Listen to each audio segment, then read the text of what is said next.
Mga kabaling cooks, sabaw po ba ang hanap mo?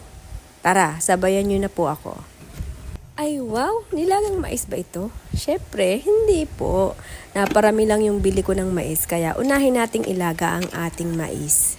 Kapag naluto na ang ating mais, set aside muna natin ang ating mga mais at sa pinagpakuluan ng ating mais, ilagay natin ang ating natitirang lechon. Lechon? Yes, lechon! Kapag napakuluan na natin ang ating lechon at lumabas na ang mga excess na mantika ng lechon, nako mga misis, mga kabaling cooks, tanggalin po natin ito. Para naman medyo makaiwas tayo sa pagtaas ng ating kolesterol at ng ating high blood. Naglagay na rin nga po pala tayo ng sibuyas, pamintang buo at inilagay na rin natin ang ating patatas, ganun na rin ang ating onion leeks.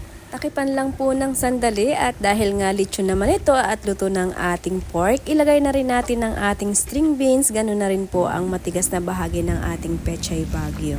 At kapag naluto na rin po ang ating mga nailagay na gulay, ilagay na rin natin ang malambot na bahagi ng pechay bagyo. Timplahan lang natin ng asin ayon sa inyong panlasa at kung anong gusto mo pang pangpalasa. At huwag natin kakalimutang ibalik ang ating mais. Thank you! See you next post!